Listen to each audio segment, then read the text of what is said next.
Hi, I'm Hannah. Welcome to Theology Therapist. If you are a new visitor or a returning friend, welcome. I'm glad to see you here again. Today we're going to be talking about the 4 trauma responses, so stick around.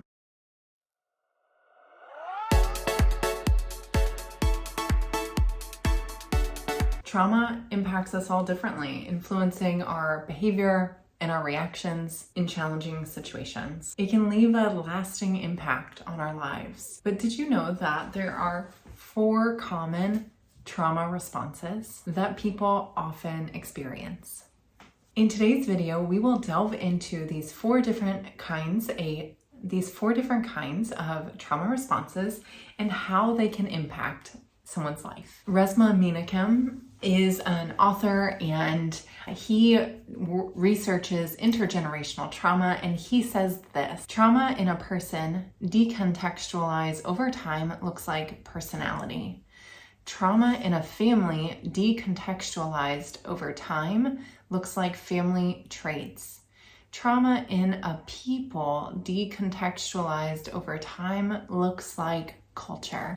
And it's so important to understand how trauma can shape our lives, not only as an individual, but even on a systemic level, because when we know that, we can understand how an individual, how a group of people are showing up in the world and why. The 4 trauma responses we are going to talk about today are fight, flight, freeze, and fawn. The first one is fight. The fight response is when faced with trauma, some of us respond with a fight reflex. This might look like facing the threat head on, showing aggression, or having a strong tendency to be argumentative. It's a defense mechanism that prepares us to tackle the threat aggressively. It's as if we were getting ready for battle. But it's really important to know that the enemy that we often face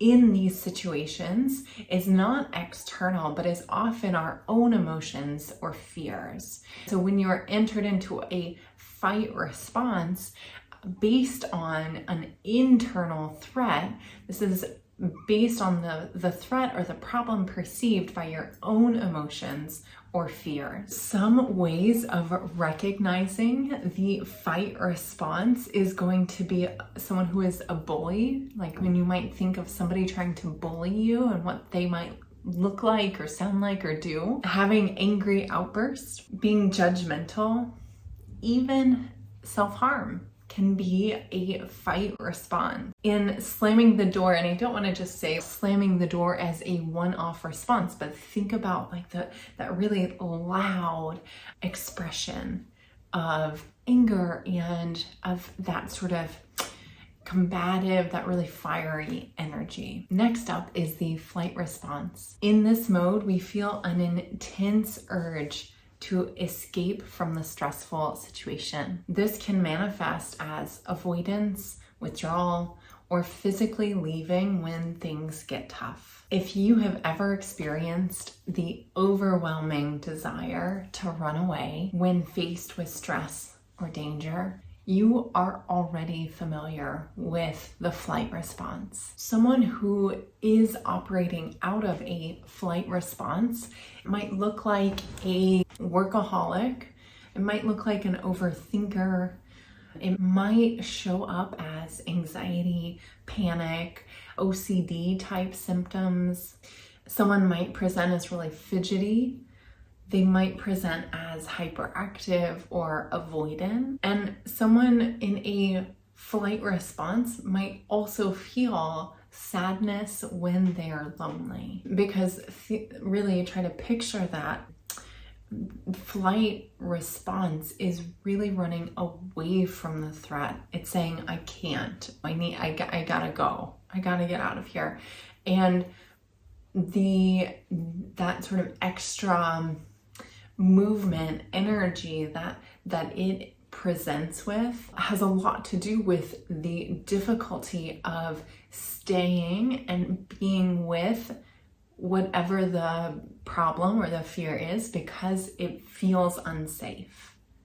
And so as whatever need is not being met, that can create this feeling of loneliness or sadness too. Then there's the freeze response, a state in which we become stuck, immobilized by fear or uncertainty. When we freeze, we may shut down emotionally, disengage from our surroundings, or feel paralyzed by indecision.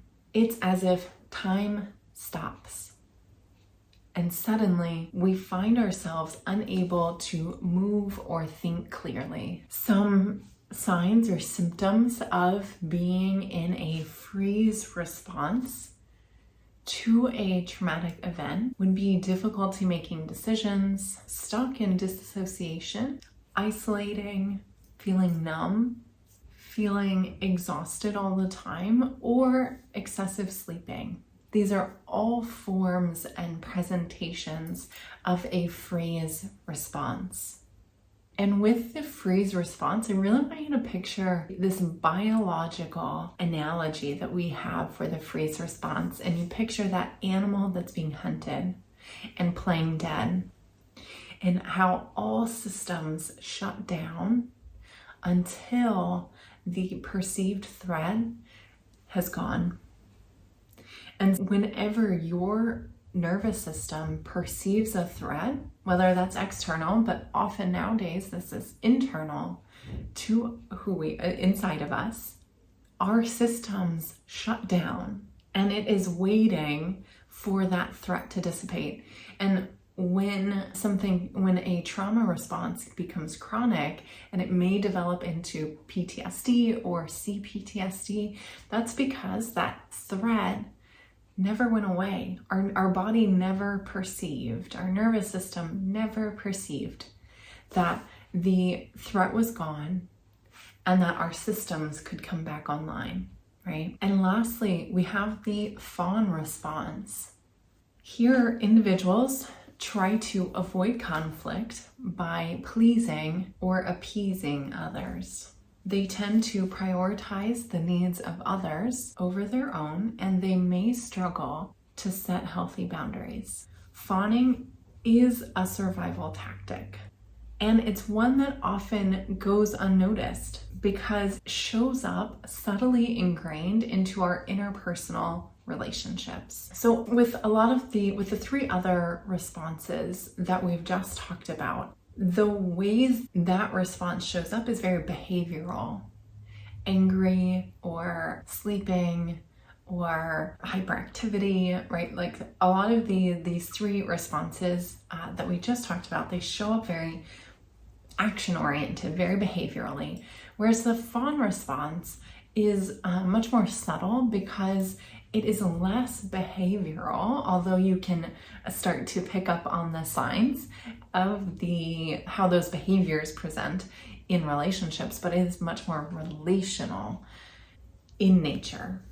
And so what the fawn response looks is people pleasing, overwhelmed, not having any boundaries, having a lack of identity. So really taking on the identity of the people around you. Codependency is a really large part of the fawn response. Appeasing and self-critical. Okay, and so this is really a trauma response that is very internally based, and it really determines how you show up in the world. And so while everyone's experiences are different, it's important to remember when we're talking about something like trauma that we're not ranking things in terms of like worst to like least bad. That really, when we're talking about trauma, we want to remember that your story and your experiences are unique and they are valuable. And so if what happened to you is impacting you, then that is valuable. We wouldn't want you to say, I had this happen to me, but so-and-so had that thing, and that's so much worse. Because what's really happening there is we're really minimizing your current experiences and how it's showing up in your life. And what that does is that prevents you from getting the help and support that you need. I wanted to share a couple of different stories with you about some clients that I've worked with in the past And these are, since I'm a therapist, these are going to be composite stories. I just want to share some of the ways that trauma can show up. So I have worked with clients before who came from neglectful childhood, homes with parents of alcohol abuse and who did not have their needs met. And one of the ways that seems very common that shows up in adulthood, in their life as they grow into an adult, is by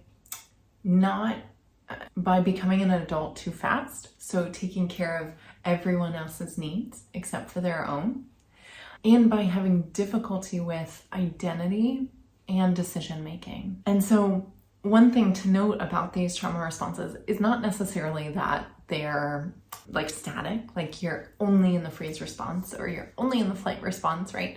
That they're helpful working models, but you might have or exist in different responses at the same time or go from like one to another. And so these clients who grow up in these neglectful childhood homes often in adulthood present with a mix between this fawn and freeze response, really having difficulty with boundaries, but feeling a sense of disassociation, numbness, excessive sleeping, right? Like that, I see that really often, really common. Whereas when in my practice, I specialize in trauma broadly, but I see a lot of folks for religious trauma, and someone who is coming out of a cult or a high control, high demand religious environment often exhibits a fight or a fawn response. And that fight response shows up as that really argumentative, can be that kind of bully response, really angry, right?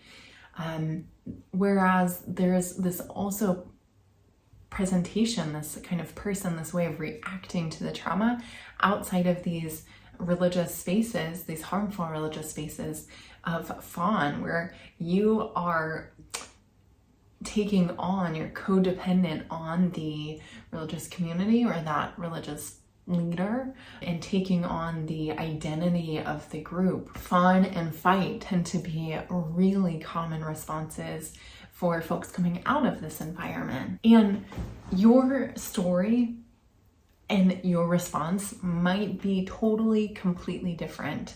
This is not to be prescriptive by any means. This is really just to get some of the balls rolling, the ideas flowing on how this might be showing up for you. So I want to end this video and wrap up this video by talking about how to cope with these 4 trauma responses. When you are coping with one of these trauma responses or a few of them, it is really important to have a well-developed toolbox of coping mechanisms. Things like a great therapist, good relational supports, breathing exercises, having a safe space that really feels like your own, and understanding what works when. And so I think you might hear like a lot of therapists talking about coping skills, or you might just hear like a lot of people in the wellness space talking about coping skills. And I am very passionate about coping skills because I think that they matter by knowing what works when. Not by just like knowing that putting an orange in the freezer and like grabbing that orange out of the freezer whenever you feel panicked or disassociated or angry, which is something that my clients have told me that past like therapists and programs have recommended that they do before. I don't necessarily think that it's my opinion, that's not going to be so helpful, because one, it's like maybe nice one-off, but I don't think that it's so like relevant to your life, right? And so one of the things that I think can be so important about a coping skill is knowing what works when. So I have asthma, and whenever I'm feeling extremely anxious, I will get shooting pains in my stomach, right? And the only thing that takes that shooting pain away is going on a run, because my body has to work so hard from the asthma, and like I'm actually in so much physical discomfort from the asthma and the running, that shooting pain in my stomach goes away. I've tried other coping mechanisms and other things that help me in other moments, and they don't work in that moment. It's the running that works. And that's really what I mean by knowing what works when. I'm a knitter, and knitting is what helps me de-stress at the end of the day. So at the end of the day, I sit on the couch and I work on whatever knitting project that I'm working on. And that helps like with that de-stressing. But if I had that shooting pain in my stomach, that knitting wouldn't help, right? So I really encourage you to think about what your coping skills are, like make a list, what your skills are, and figuring out what situations they help and when they help, so that you're ready. Now, I really want to make sure that you are supported, that you know what resources are out there for you, some crisis lines, some phone numbers that you can call if you are in crisis or if you need support. These will also be in the description box below. Feel free to copy and paste these into your notes app. Keep these in your phone, but they can also be a great resource for whenever you are feeling like you are in crisis or you're needing some additional support. I think one of the things that can be underestimated in how really helpful it can be is working with a therapist who is trained in trauma.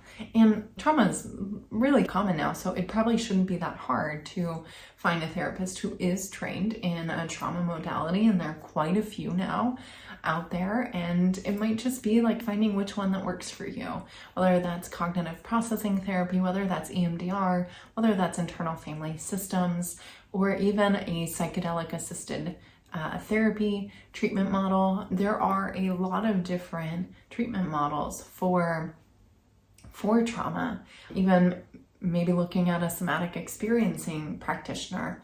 There are a lot of different ways that you can go about that, but really thinking about how you could best be supported through the response, the trauma response that's showing up in your life now.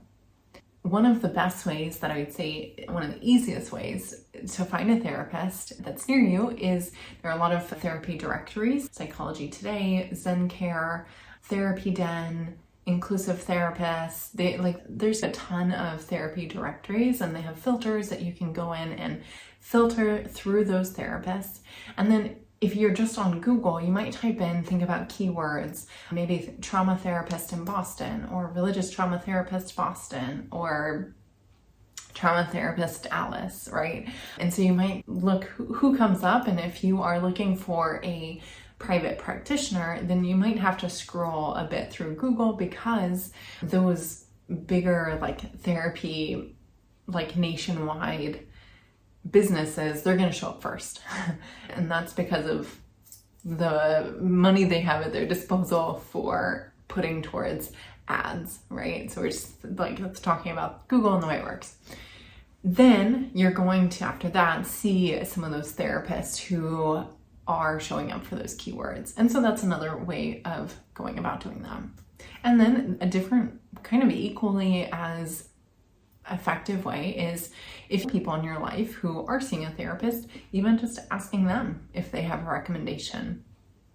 Understanding these trauma responses helps us not only recognize them in others, but also empowers us to manage our own responses. Learning about fight, flight, freeze, and fawn is the crucial first step towards healing and personal growth. So take a minute to reflect on how these responses show up in your own life. And remember, you are not alone in this journey. Bessel van der Kolk says trauma comes back as a reaction, not a memory. And so make sure to subscribe to our channel with bell notifications to receive more insightful content on well-being and mental health. Remember that healing is possible. See you next time, friends.